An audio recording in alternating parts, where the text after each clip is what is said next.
Good morning, and we are in the book of Joshua, and we're going to see him come into the promised land. It's going to start right out in there. Let's look at the book of Joshua in context of what we are going to actually be reading.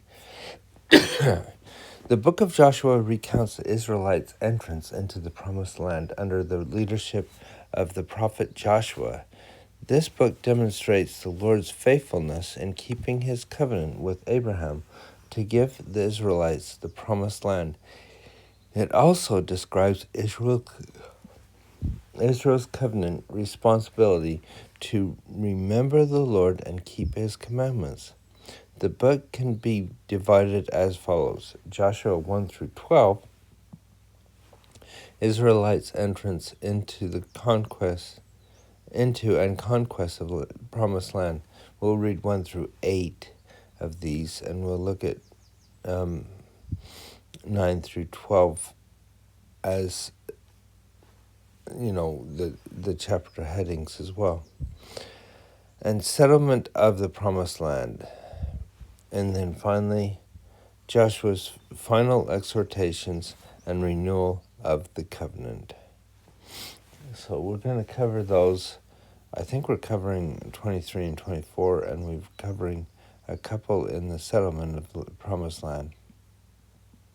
We've got 10 chapters to cover, and we're going to do each separately, and we've got the rest of the chapters we will go through the headings for. So let's get into the book of Joshua. Now, after the death of Moses, and remember we talked about the death of Moses as that he was taken up into heaven. He didn't actually die like we often say, but in this sense he was, because he was gone. He was gone from the earth. He was gone from their presence. After the death of Moses, the servant of the Lord, it came to pass that the Lord spake unto Joshua the son of Nun, Moses' minister, saying, Moses, my servant, is dead now. Therefore arise and go over Jordan, thou and all this people, unto the land which I give to them, even to the children of Israel. He's making it clear it's time to go. And as far as we said before, he says, my servant is dead. To them he is, and the Lord is meeting them where they are. It's no longer Moses' responsibility for them.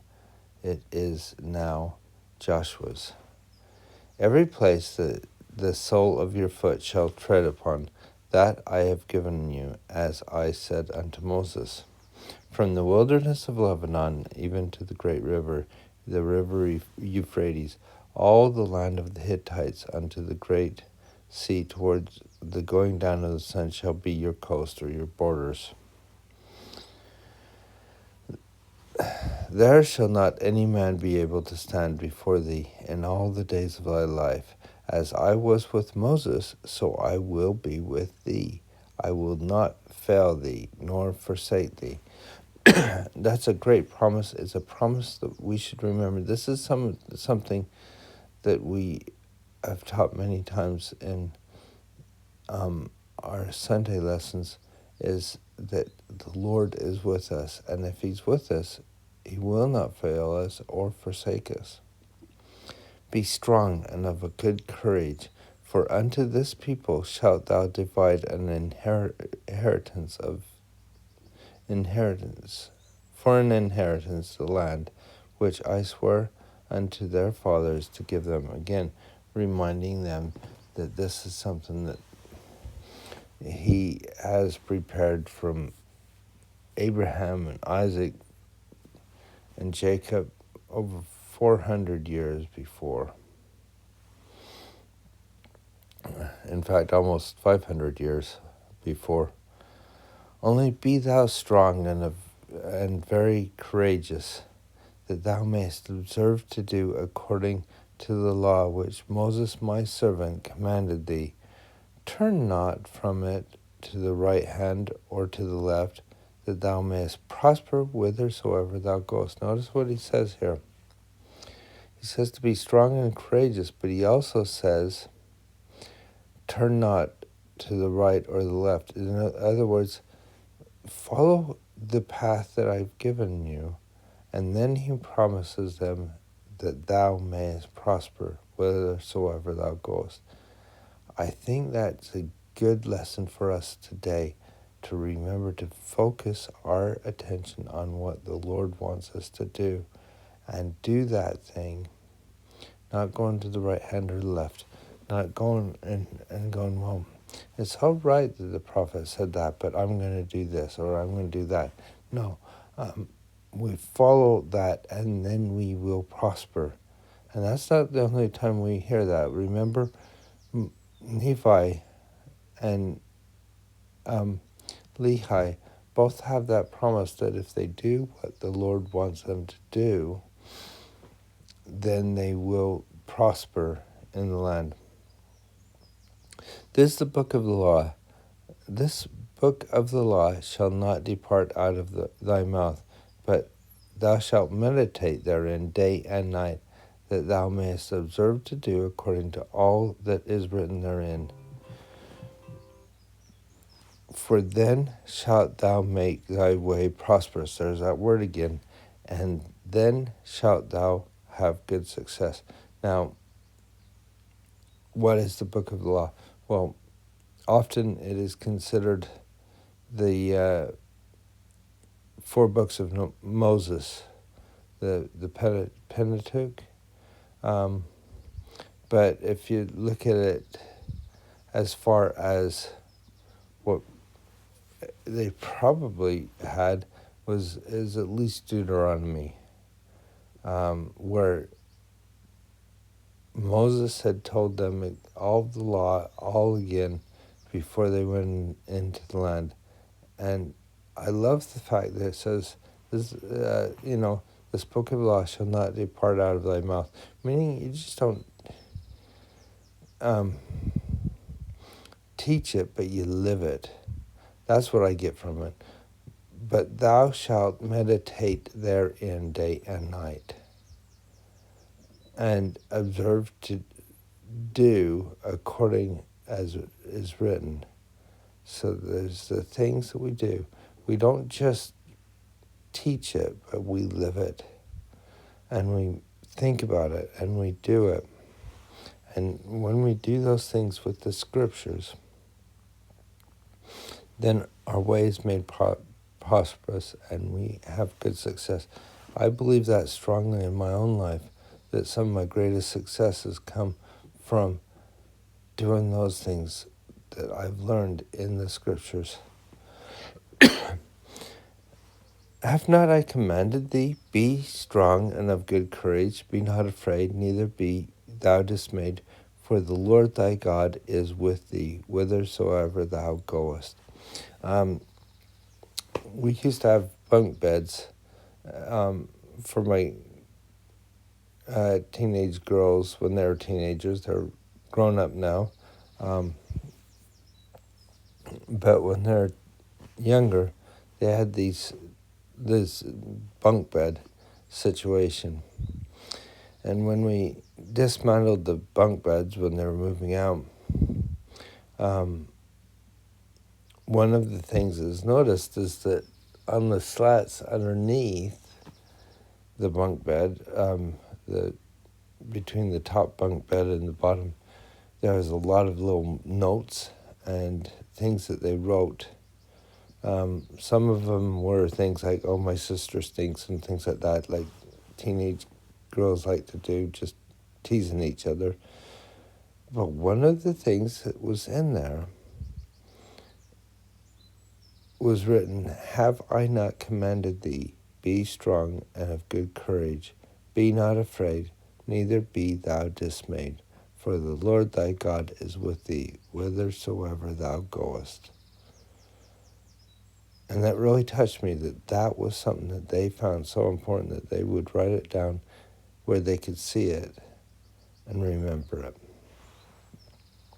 Then Joshua commanded the officers of the people, saying, pass through the host.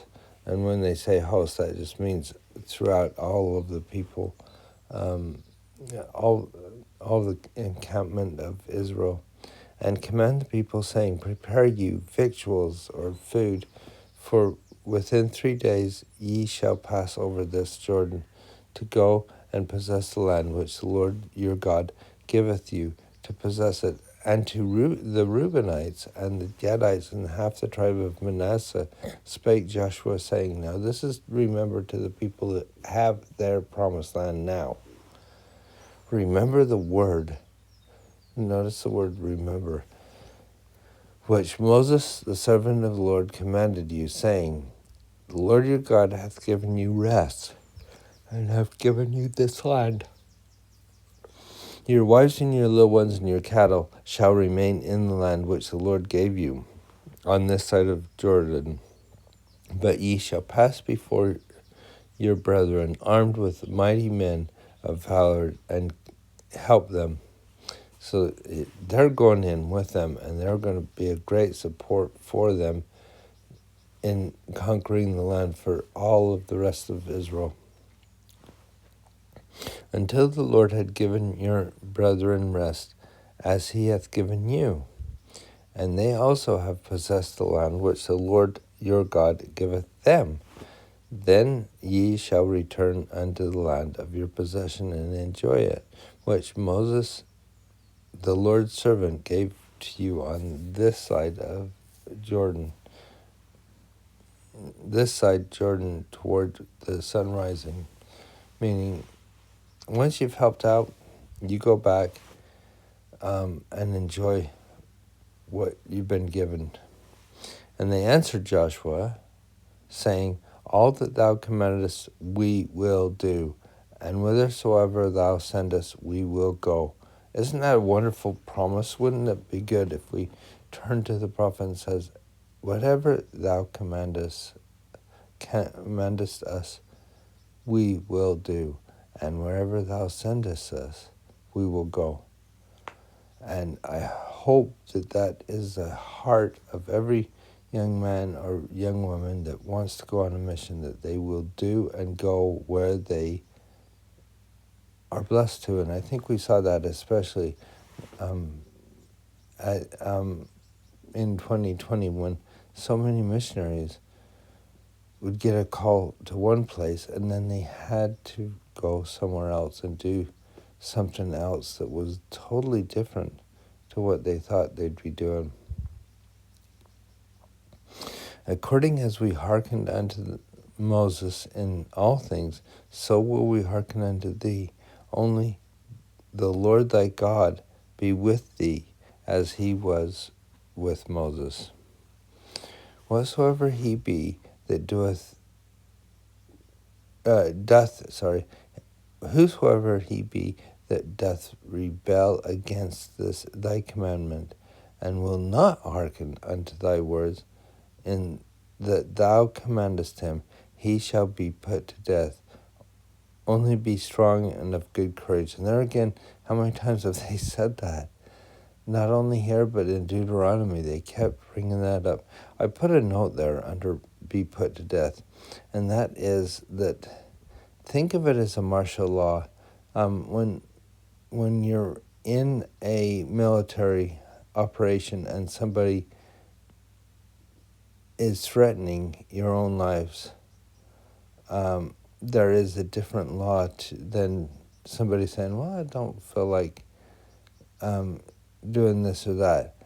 That is why it's so important that if they don't follow and they don't do these things, they had 40 years to learn about this. Anyway, then they shall be put to death.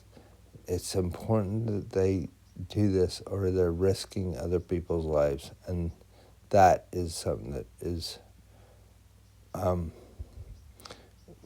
can't happen at this time. Everybody needs to be on board. And that's what they're saying. We want everybody on board, and we'll go this and do this thing. And we'll see how it goes in the next few chapters.